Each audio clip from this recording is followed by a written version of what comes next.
네, 지금 오늘을 보는 건 천국 열쇠라는 제목으로 지금 보게 되는데요. 그리고 이렇게 제가 나눠드린 교환을 보게 되면 천국 열쇠란 무엇인가 라는 것부터 이렇게 시작이 되어집니다. 그래서 83문, 84문, 85문 이렇게 세 가지 문항을 가지고 보게 되어지는데요.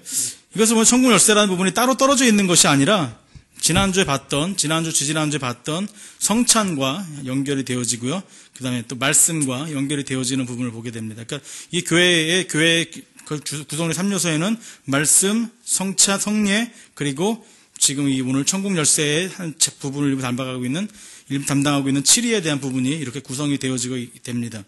그동안 이 두 가지를 말씀과 성례에 대한 부분을 한 4주 동안 봤습니다. 그리고 오늘 이 7위 권징에 대한 부분이 이 천국 열쇠라는 제목으로 이야기가 되어지고 또 연결이 되어지는 것을 보게 되어집니다.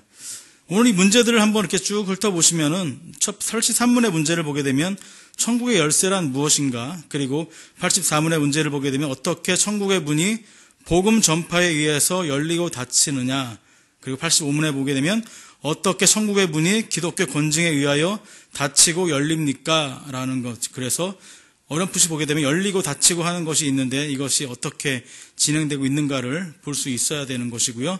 오늘 이것을 하나하나 좀 보도록 하겠습니다. 우선적으로 오늘 읽었던 이 마태복음 16장 16절과 17절 말씀을 이해하면서 연결해 보도록 할 건데요. 우리가 너무나 잘 아는 본문입니다. 예수님이 이 가이사랴 지방에서 제자들에게 물어보십니다. 사람들이 나를 누구라 하느냐, 인자를 누구라 하느냐, 이렇게 물어보시죠. 예수님이 13절에는 사람들이 인자를 누구라 하느냐, 15절에는 너희는 나를 누구라 하느냐라고 물어보십니다. 예수님이 그 사람들이 하는 말씀을 몰라서 물어보시는 것이 아니라 이제는 예수님께서 제자들에게 뭔가를 이제 말씀을 가르치시고 뭔가 예수님의 때가 되어졌다라는 것을 암시적으로 알 수가 있게 되어지는 것이죠. 그때 물어볼 때 이제 베드로가 그것을 대답을 하게 되어집니다. 주는 그리스도시요 살아계신 하나님의 아들이시니이다 라고 대답을 하게 됩니다. 그리스도이십니다 라고 대답을 하게 되죠.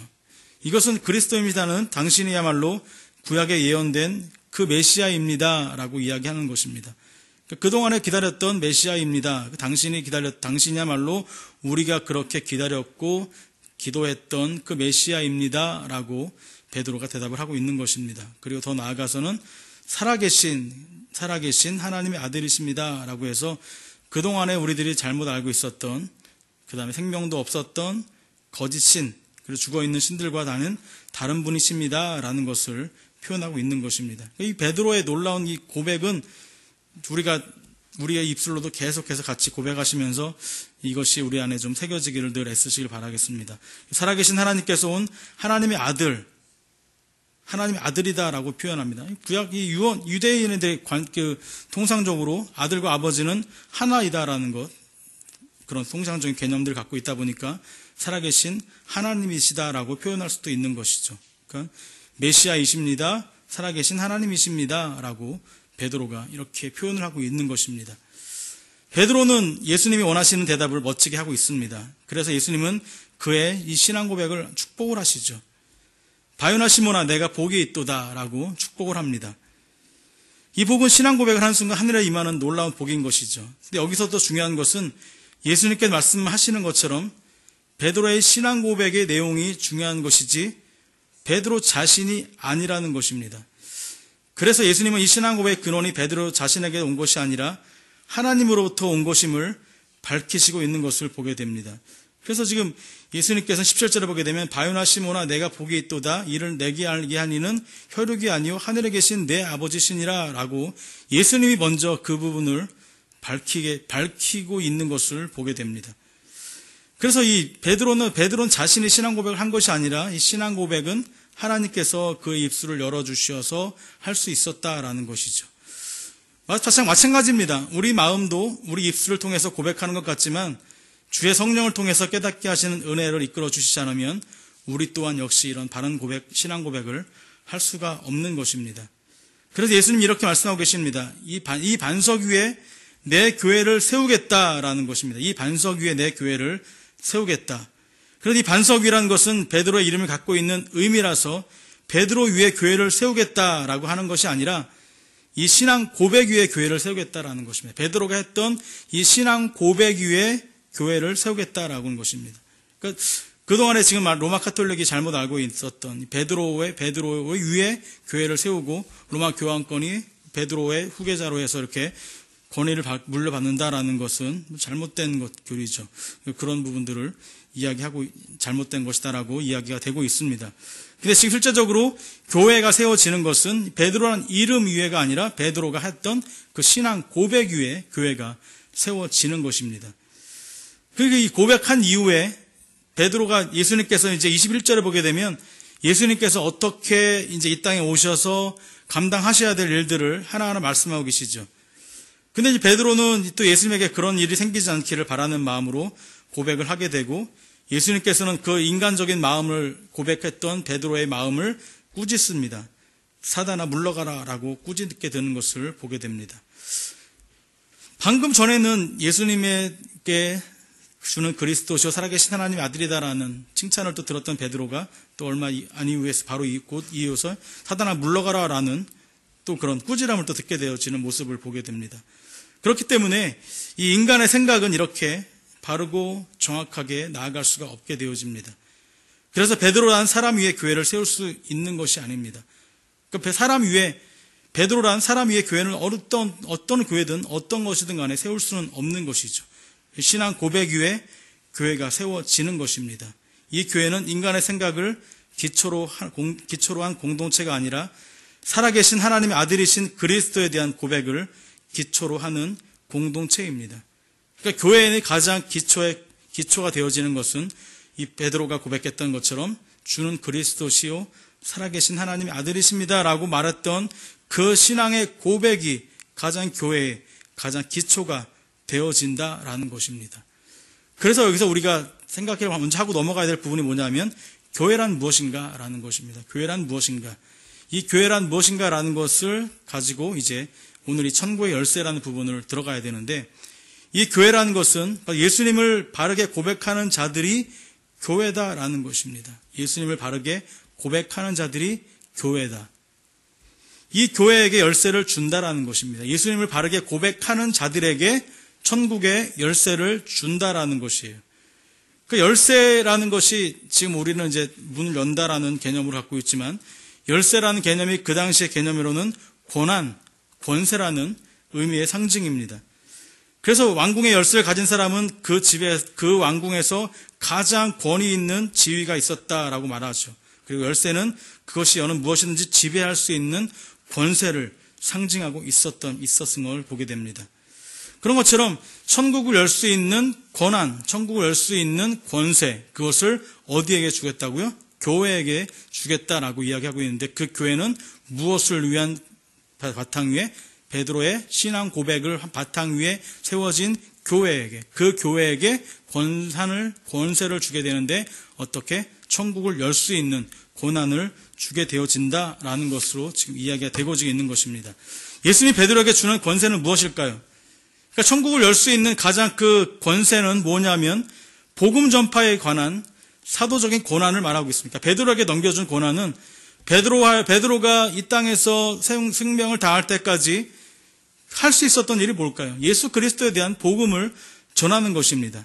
그리고 마찬가지로 베드로가 대표적인 권한을 제자들의 대표적인 권한을 가지고서 제자들 앞에서 서서 먼저 고백을 하게 되어지고 그 천국 열쇠를 베드로에게 주셨다라는 것은 이 베드로에는 모든 제자들의 대표가 되고 있는 것이기 때문에 모든 제자들에게 이 사도적 권한, 이 교회의 열쇠를 모든 제자들에게 부여한다라는 것으로 의미가 되어질 수 있게 되는 거죠. 더 나아가서는 제자들을 중심으로 해서 전심으로 믿게 되어지고 전심으로 신앙 고백을 하고 있는 이들, 이제 제자들을 통해서 복음을 들었던 자들, 그리고 제자들을 통해서 복음을 들었고 이렇게 신앙 고백을 하고 있는 모든 사람들이 모두가 뭐가 되어진다고요? 교회가 되어지는 것입니다. 교회가 되어지는 것이죠. 이것은 아주 놀라운 권세를 하나님에게 받고 있었다라는 것입니다. 그러니까 저도 교회가 되어지는 것이고요. 여러분 한 사람 한 사람이 뭐가 되어지는 것이죠? 교회가 되어지는 것입니다. 그러니까 여러분 한 사람 한 사람이 무엇을 할 때 진실한 신앙 고백을 하는 자들이 교회가 되어진다라는 것입니다. 근데 하나님께서 아무에게나 이런 권세를 주시겠습니까? 참다운 하나님의 자녀들이 이런 권세를 행할 수 있는 것입니다. 참다운 하나님의 자녀, 참다운 신앙 고백을 하는 자녀들만이 하나님께서 이런 권세를 받아서 그 권세를 통해서 복음을 다시 전하는 역할을 하게 되어지고, 그 복음을 듣는 이들로 하여금 다시 한번 또 하나님을 깨닫고 고백하여짐으로 인해서 그들로 하여금 또 천국을 들어갈 수 있는 길이 열어지게 되는 그런 열쇠의 역할을 한다라는 것입니다.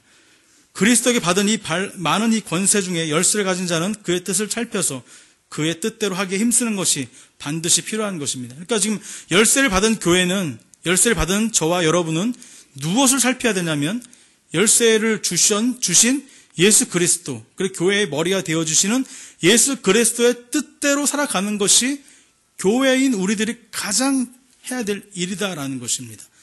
그래서 에베소서 1장 22절을 보게 되면 만물을 그의 발 아래에 복종하게 하시고 그를 만물 위에 교회의 머리로 삼으셨느니라 라고 해서 예수님을 교회의 머리로 삼으셨다라는 것을 에베소서에 표현이 되고 있고요. 그 다음 23절에도 보게 되면 교회는 그의 몸이니 만물 안에서 만물을 충만하게 하시는 이의 충만함이라 라고 이야기가 되고 있습니다. 예수님이 우리의 머리시고 우리는 교회 예수님의 몸이 되어집니다. 예수님과 우리는 이제 성령의 은혜를 통해서 하나가 되어지는 것이죠.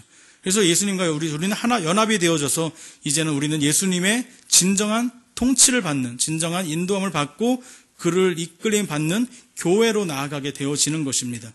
그러니까 우리 교회들은, 진정한 교회는 예수님의 인도함과 예수님의 통치를 받는 것이 진정한 교회다라는 것입니다. 그러니까 우리가 교회로 부르심을 받았다면, 우리가 교회로 이제 하나님께 부르심을 받았다면 우리는 누구의 통치를 받아야 된다고요? 예수님의 통치를 받는 것이 가장 중요한 것이고, 예수님의 뜻대로 살아가기 위해서 우리가 우리의 인도함을, 우리의 생각보다는 예수님의 충만함을 가지고 그의 인도함을 받아 살아가는 것이 가장 중요한 것입니다.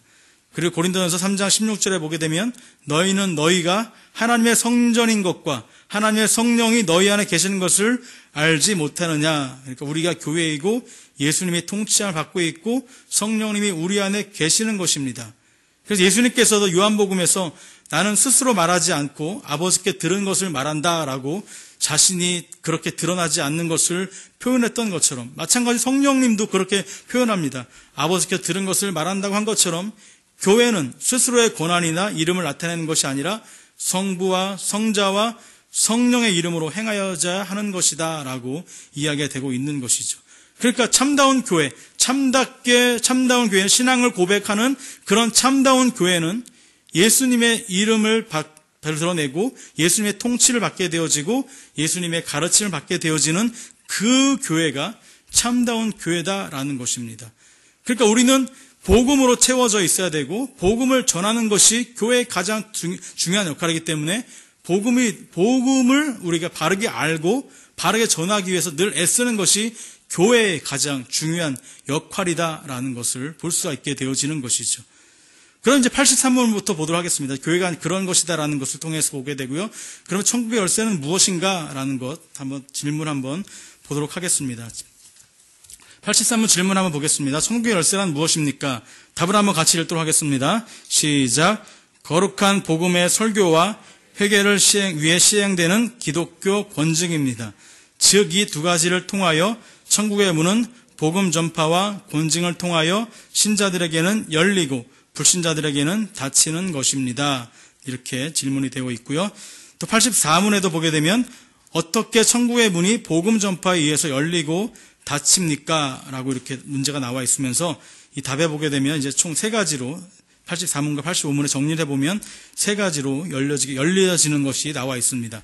첫 번째로 보게 되면 그것은 그리스도의 명령에 따라서 이루어집니다. 라는 것입니다. 그러니까 천국의 문을 연다라는 것은 그리스도의 명령에 의해서 열려진다라는 것입니다. 아까 우리가 마태복음 16장을 보았듯이 천국의 열쇠는 만들어지거나 인간의 공로로 의해서 얻어지는 것이 아닙니다. 모든 만물의 주인이시고 통치자이신 예수님께서 명령하시고 열어주셔야 열어지게 되어지는 것입니다. 요한계시록 1장 18절에 보게 되면 이제 세세토록 살아있어 사망과 음부의 열쇠를 가졌노니 라고 해서 유대 문학에 보게 되면 하나님의 죽음과 음부의 문에 대한 권세를 가지고 계신다라고 유대 문헌에도 하나님이 그 권한을 가지고 계시다라고 이야기를 하고 있습니다. 하지만 이 문학에서만 그렇게 표현되고 있는 것이 아니라 실제적으로 그는 하나님의 모든 권세를 가지고 이 땅에 오신 분이십니다. 예수님은 하나님께서 그에게 심판의 권한을 주셨고요. 우리는 또 그 심판의 권한을 갖고 계시다는 것을 성경을 통해서 보게 되어집니다. 그래서 그의 명령에 의해서 천국은 열어질 수 있는 것입니다. 예수님과 이 니고데모의 대화를 보더라도 예수님은 하나님의 나라를 보는 법과 하나님의 나라에 들어가는 것에 대해서도 언급을 하고 있는 것을 보게 되어집니다. 그의 명령을 듣고 성령 인도를 받은 제자들과 바울이 곳곳에서 외쳐진 그 복음이 이방인들에게도 구원의 싹이 트게 되어지고 그들은 각각 복음을 전파하라는 명령을 가지고 가게 되어지는 것입니다.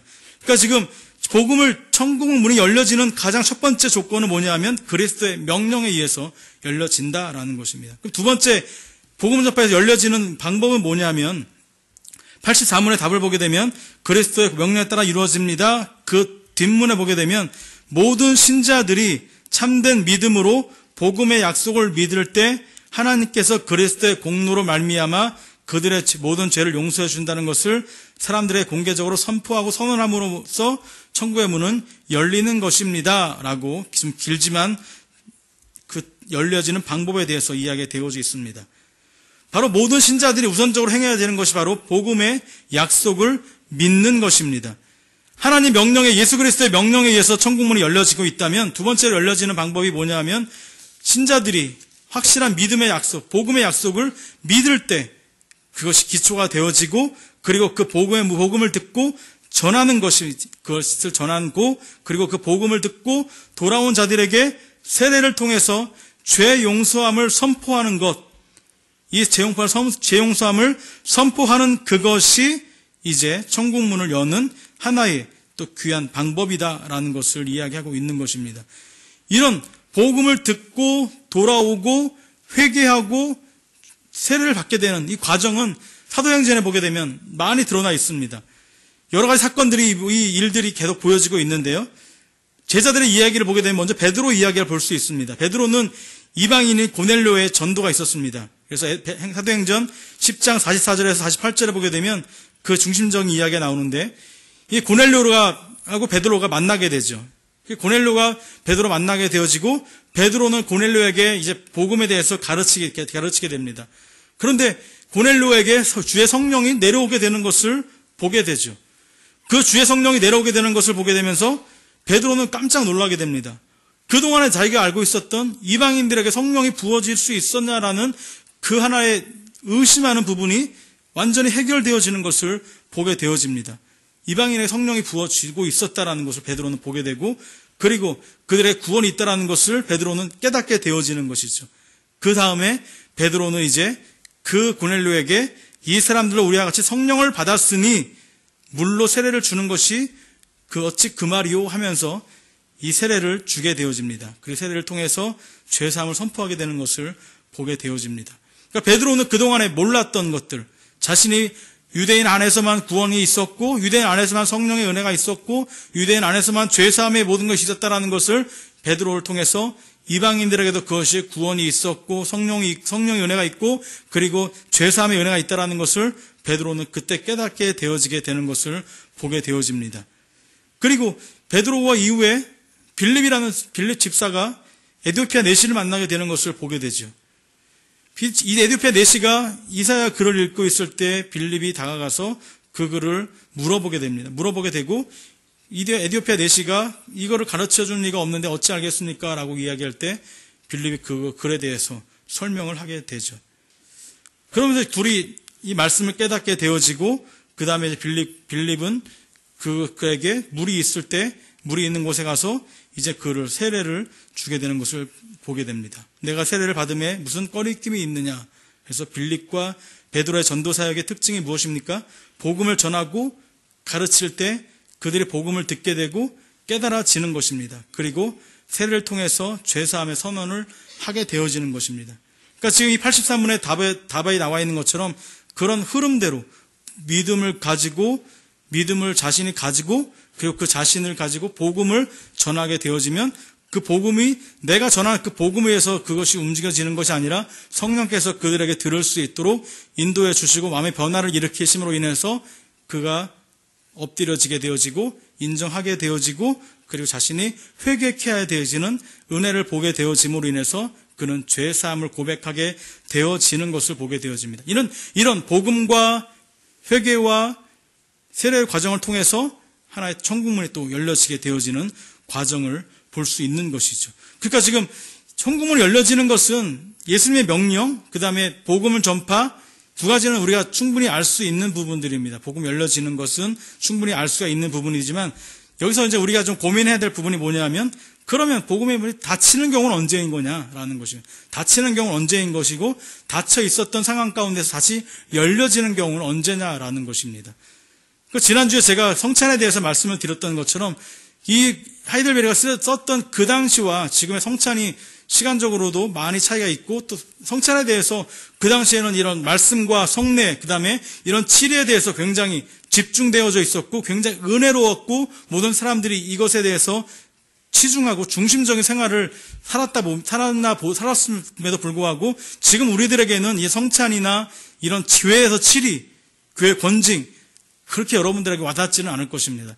하지만 이 권징을 다시 한번 잘 새겨보면서 교회가 역할이 그렇게 중요한 것이구나. 그리고 내가 교회로서의 어떻게 삶을 살아가야 될 것인가라는 것을 찾으시길 바라겠습니다. 그래서 교회가 권징을 해야 되고 치리를 해야 되는데 그런 하나님의 뜻대로 살지 않는 자들 그리고 권면을 통해서 돌아오지 않는 자들에게 치리를 해야 되는데 그 치리가 과연 필요한 것인가라는 생각도 좀 있으면 여러분들이 들게 될 것입니다. 만약에 지금 같은 경우에 교회에서 치리를 하게 되면 어떻게 될까요? 옆 동네 교회 가면 되잖아요. 옆 동네 교회 가버리니까 교회에서 치리를 못 합니다. 아이들이 예배에 나서 장난을 치고 막 쳐도 야단을 못 쳐요. 안 나올까봐.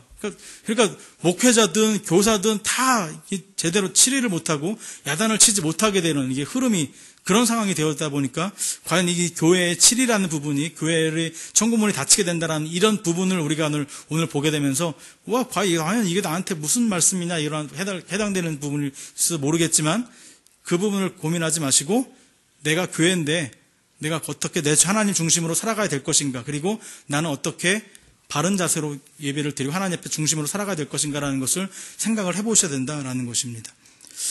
그래서 지금 이제 세 번째, 천국문이 열려지는 것이 이제 예수님의 명령에 의해서 열려지고, 그 다음에 복음 전파, 그 다음에 회개함, 죄사함을 통해서 열어지게 되어집니다. 그 다음에 세 번째 열려지는 것이 뭐냐 하면, 이제 85문의 밑에서 두 번째 줄을 보게 되면, 만일 이러한 사람이 참다운 회개, 답을 보면, 만일 이러한 사람이 참다운 회개를 약속하고 그것을 실천해 보이면 그리스도와 그 교회의 일원으로 다시 받아들이게 됩니다. 다시 받아들여야 된다는 거죠. 회개를 하게 되고 다시 돌아온 자에게 교회의 문은, 천국의 문은 열어지게 된다라는 것입니다. 이것이 이제 권징과 치리에 관한 것입니다. 죄인들이 사는 곳입니다. 교회 안에도, 이 예배당 안에도 죄인들이 살고 있는 것이고 내가 있는 어느 곳에든지 누가 살고 있어요? 죄인들이 살고 있는 곳입니다. 그렇기 때문에 이 죄인들이 살고 있는 곳이기 때문에 항상 바른 것들, 온전한 것들이 있을 수는 없습니다. 죄인들이 사는 곳이기 때문에 항상 여러 가지 죄악들이 등장을 하게 되어집니다. 우리가 그들보다 결코 난 것은 없습니다. 하지만 주의 은혜 가운데 거하고 있기 때문에 주의 은혜를 통해서 우리는 진정한 신앙 고백을 할 수 있는 것이지 그들보다 나은 것은 아닙니다. 근데 여기 보면 85문에 보게 되면 권징 받는 자의 모양들이 이렇게 하나하나 등장을 하게 되는데요. 85문의 답을 보게 되면 첫 번째 줄에 보게 되면 누구든지 그리스도인이라고 자칭한다라고 이야기합니다. 자칭한다. 남이 그리스도인이라고 칭찬해주고 이야기해주는 것이 아니라 스스로 자칭하고 있다라는 것입니다.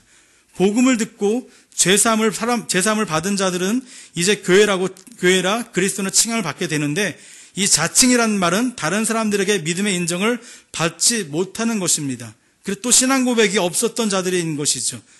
그래서 교회로 인정받은 자들은 같은 교우들과 계속 지속적인 관계를 통해서 그리고 또 공예배를 통해서 말씀을 듣고 믿음의 성장을 통해서 교제를 나누고 봉사를 하면서 성장의 과정이 이루어져 가는데 이 자칭 그리스도인이라고 하는 자들은 스스로의 단절된 세계 가운데 속해져 있다 보니까 남들과의 관계도 없고 그 다음에 예배에 참석하는 부분도 약해지기 때문에 스스로 그리스도인을 자칭이라고 호칭을 하게 되는 모습을 보게 되어집니다.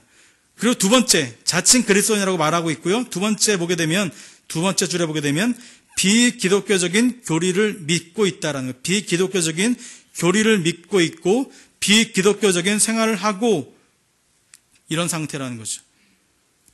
바른 것을 믿지 않습니다. 그러니까 교회는 아까 제가 말씀드린 것처럼 바른 신앙 고백을 하게 되어집니다. 그러면서 바른 신앙이 중심으로 살아가는 것이 목적이고 목표고 하나님의 인도함, 예수 그리스도의 머리가 되어지는 그분의 인도를 받는 것이 목적인데 여기 지금 건증에 받을 대상자들을 보게 되면 비기독교적인 교리를 믿는다는 거죠. 온전한 교리가 아니라 기독교 외의 교리들을 믿게 되고 기독교 외의 생활을 하게 되어지는 것을 보게 되어집니다. 그러니까 잘못된 길을 걷고 있는 자들인 것이죠.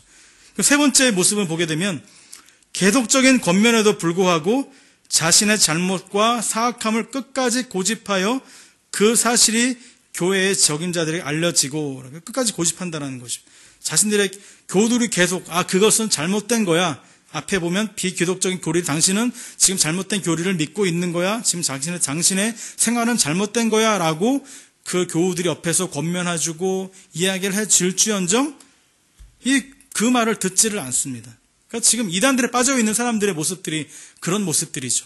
그런 모습들이 이들에게 지금 드러나고 있는 것을 보게 되어집니다. 그러면 이와 같은 상태에서 교회를 믿음을 떠난 자들 그리고 불신자들 같은 삶을 걷고 있는 자들에게 교회는 어떻게 해야 될 것인가 라는 것입니다. 교회는 이들에게 어떻게 해야 될 것인가. 그것이 이제 마태복음 16장 19절 오늘 읽었던 본문에 보게 되면 내가 천국 열쇠를 내게 주리니 라고 해서 두 분단으로 이렇게 나눠져 있습니다. 앞부분에 봤던 부분은 천국 열쇠라는 부분을 앞부분에 잠깐 봤었고요. 그 밑에 뒷부분에 나오고 있는 내가 땅에서 무엇이든지 매면 하늘에서도 매일 것이요 내가 땅에서 무엇이든지 풀면 하늘에서도 풀리리라. 매고 푼다라는 이 관계에 대한 부분이 지금 나오고 있는데 그럼 매는 건 뭐고 푸는 건 뭐냐라는 것. 땅에서 매이면 하늘에서도 매여지고 땅에서도 풀리면 하늘에서 풀려지는 이 관계는 뭐냐라는 것을 이제 찾아봐야 된다라는 것이죠.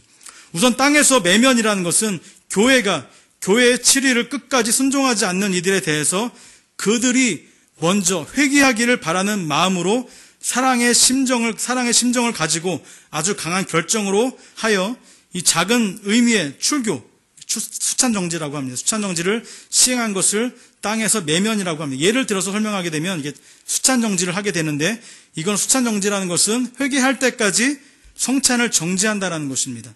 성찬을 정지한다는 것은 주의 몸에 참여함을 금지하는 것임으로 인해서 이 기독교인이 받는 중한 벌이라고 할 수 있는 것이죠. 그러니까 지금 제가 아까 서두에 잠깐 말씀드렸지만 이 당시에 성찬을 자주 드려지고 성찬을 굉장히 중요시했던 그 시대하고 지금 우리가 좀 다르지만은 성찬이 정지되어진 가운데서 그 자신이 그 신앙을 고백하지 못하고 이 교회에 이렇게 나와 있는 것 자체가 굉장한 큰 벌이 되어지고 있는 것을 보게 됩니다.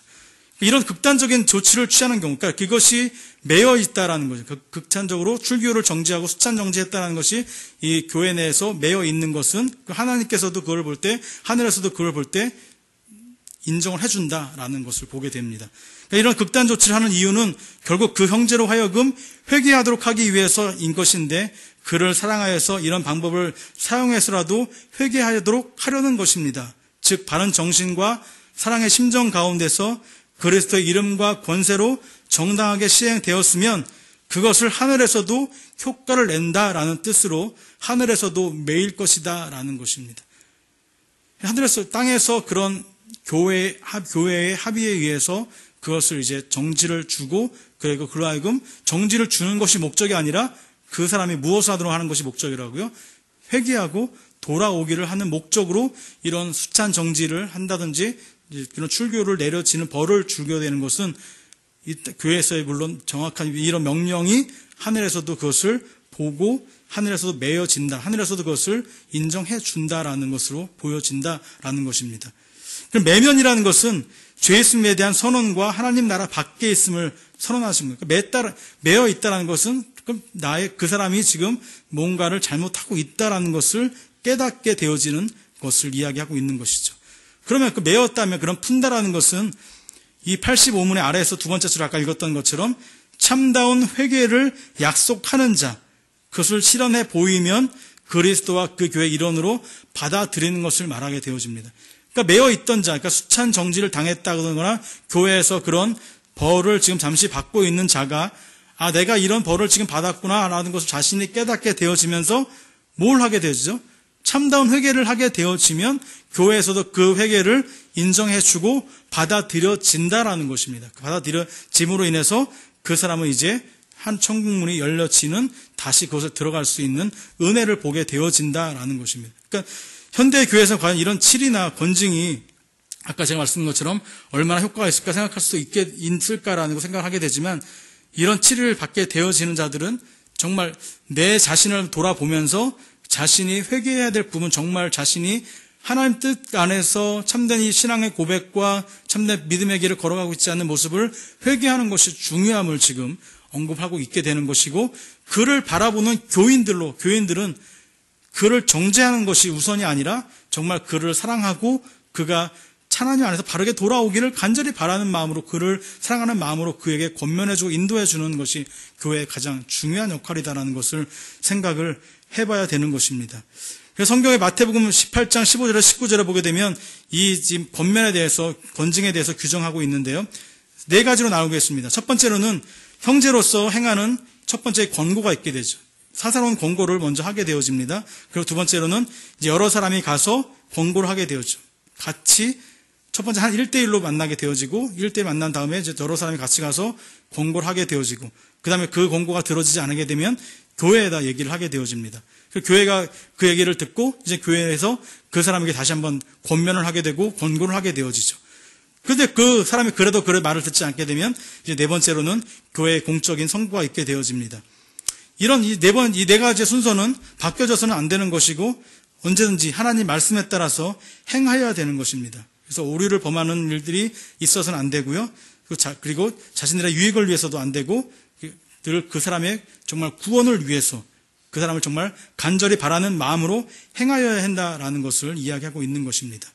그리고 의심쩍고, 그것을 교회에서 그 사람에게 이런 권고를 했을 때, 이런 출교나 수찬정지에 대한 권고를 했을 때 그것이 의심적이고 사소한 원인에 근거해서도 안 된다라는 것입니다. 그러니까 모든 장로들은 원인을 면밀하게 심사숙고해야 하며, 온 교회가 이런 장로들의 결정을 승인할 수 있도록 공정하고 냉정하고 정확한, 그리고 정말 사랑으로 품는 마음으로 그런 권고가 있어야 된다라는 것을 이야기하고 있는 것입니다. 그렇게 이렇게 그를 사랑하는 마음으로 그를 권고하고 인도해 주며 나아갈 때 주께서 그의 마음을 감동시켜서 그가 다시 회개하고 바른 신앙 고백을 하게 되어지면 이젠 다시 한번 교회로 들어오게 되어지고, 그는 이제 천국의 열쇠를 통해서 다시 한번 열어지는 자로, 들어갈 수 있는 자로 은혜를 보게 되어지죠. 근데 이렇게 권면을 통해서 받지 않게 되고 그렇게 되는 자는 결국 교회 밖을 나가게 되는 모습이 보게 되어집니다. 근데 이런 교회적인 권징과 출교가 반드시 필요한 것인가 라는 것을 생각을 해보면, 이걸 구약과 신약에서도 모두 성례를 더럽히지 않도록 막는 일에 하나님께서 전반적으로 명령을 하고 계시기 때문에 그렇습니다. 이 구약 성경에 보더라도 하나님께서는 악인들과 완악한 범죄자들을 그의 백성에 포함시키지 않으셨고, 그 백성의 교제들로부터 그들을 제외시켰던 것을 보게 됩니다. 그래서 민수기 15장 30절과 31절을 보게 되면, 본토이든지 타국이든지 고의로 무엇을 범하면 누구나 여호와를 비방하는 자니 그의 백성 중에서 끊어질 것이라. 그런 사람은 여호와의 말씀을 멸시하고 그의 명령을 파기하였은즉 그의 죄악이 자기에게로 돌아가서 온전히 끊어지리라.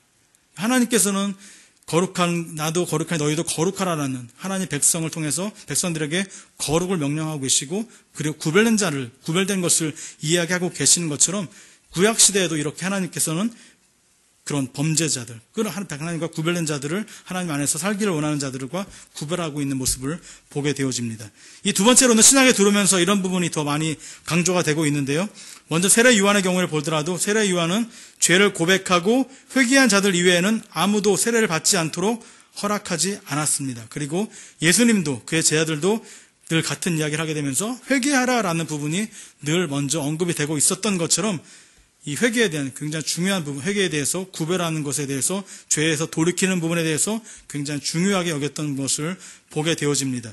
그래서 사도행전 2장 38절에 보게 되면 베드로가 성령의 은혜를 바꾸면서 먼저 외쳤던 부분이 바로 그것이죠. 너희는 각각 회개하여 각각 예수 그리스도의 이름으로 세례를 받으라라고 먼저 외쳤던 것을 보게 되어집니다. 즉 성례는 신실한 자, 그를 믿도록 결심하는 자들에게만 행했던 것입니다. 그 당시 우리 유대사회에서 예수 그리스도를 믿는다고 결심하는 것이 쉬운 것은 아닙니다. 지금 우리가 교회 다니는 것이 쉬운 일이지만 그 당시에 예수 그리스도를 믿는다라고 고백하는 것은 굉장히 어려웠던 것입니다. 유대교에서 이 기독교로 교리를 바꾼다라는 것은 자기의 목숨을 내놓는 것만큼 어려웠던 것을 보게 되어집니다. 그래서 요한복음 9장 35절에 보게 되면 나면서부터 맹인된 자가 그가 눈을 뜨게 되면서 예수님을 제대로 처음에는 알지 못했죠. 하지만 이제 예수님을 점점 알게 되어지면서 유대인들에게 예수님을 인정을 하게 되죠. 시인을 하게 되어지죠. 시인을 하게 되어지니까 그 나면서부터 맹인된 자가 그 유대인들에게 출교를 당하게 되어집니다. 출교를 당하게 되어지고 예수님이 이제 그 사람이 출교를 당한 것을 알게 되어지면서 다시 한번 그를 만나서 내가 나를 믿느냐라고 다시 한번 물어보게 되면서 예수님과 만남이 다시 일어나게 되는 것처럼 예수 그리스도를 믿는다라는 것은 그 당시 자기의 모든 걸 내어놓고 주님을 따르겠다라는 것을 보는 것처럼 이런 고백은 정말 신실한 고백이 되어질 수밖에 없었던 것입니다. 이들이 예수님을 이렇게 믿고 세례를 받는 것은 지금의 모습과는 지극히 다른 모습인 것이죠. 그리고 우리는 예수님을 이렇게 제 아들이 고백했고 그렇게 내가 교회로서 살아간다는 것이 얼마나 귀중한 것이고 또 하나님께 나에게 교회의 그런 권한을 나에게 주셔서 나로 하여금 복음을 내 안에 모시고 복음을 전한 자로 세워주셨다는 것은 하나님이 나를 그렇게 귀하게 여기고 있다라는 것을 발견해 나갈 수가 있게 되어지는 것입니다. 그러니까 내가 온전한 교회 역할을 감당하기 위해서 나의 안에 무엇을 담고 있어야 되는가, 교회 안에 무엇을 담고 있어야 되는가, 그리고 내가 교회 역할이 무엇인가라는 것을 바르게 생각해 나가는 참다운 교회 역할을 내가 해야 된다라는 것을 오늘 이 말씀을 통해서 찾으실 수 있는 저와 여러분 되어지기를 바라겠습니다. 그리고 우리 교인들을 서로 바라보면서 그 교인들의 행동이나 그 모습을 바라보면서 그를 향해 손가락질이나 비웃음이나 그걸 하지 마시고 그를 좀 더 품을 수 있는 저와 여러분 되어지길 바라겠습니다. 그래서 그들의 모습을 비록 비그리스도인처럼 또 비기독교인 교리처럼 살아가고 있을지라도 그들의 모습과 우리들의 모습은 별 차이는 없어요. 똑같은 모습들입니다. 하나님 은혜를 우리가 더 많이 받은, 더 충분한 은혜를 받은 자이었기 때문에 우리는 은혜를 더 고백할 수가 있는 것이고 주께서 붙잡아 주셨기 때문에 가능한 것이기 때문에 우리는 그들을 더 품어야 되고 그들을 위해서 기도해야 되고 그들에게 더 바른 것을 가르치기 위한 애씀이 우리에게 반드시 필요한 것입니다. 우리 주변에 있는 사람들, 또 우리 청년들, 우리 중고등부 학생들, 우리 어린 학생들 바라보면서 그들을 위해서 기도해 주시고 그들을 더 품으시고 그들을 바르게 가르치기 위해서 좀 더 애쓰시기를 바라겠고요. 그리고 내 안에 참된 이 진리의 복음이 들어올 수 있도록 우리는 또 그 복음을 향한 우리들의 애씀이 더 있으셔야 된다라는 것입니다. 그러기 위해서 여러분 말씀을 더 가까이 하셔야 되고 공예배에 많이 참석을 하셔서 말씀을 계속 들으시면서 묵상하시고 자꾸 내 안에 있는 그런 더러운 죄악들을 버리기 위해서 교회가 내 안에 성령님 모시는 거룩한 성령님 모시는 깨끗한 전이 되기 위해서 내 자신을 계속 말씀을 통해서 회개하고 성령을 통해서 회개하고 버려낼 수 있는 노력과 훈련이 되어져야 참다운 교회 역할을 감당해 나갈 수가 있는 것입니다. 예배에 나오시기에 힘쓰실 수 있는 저와 여러분 되어지기를 간절히 바라겠습니다. 기도하겠습니다.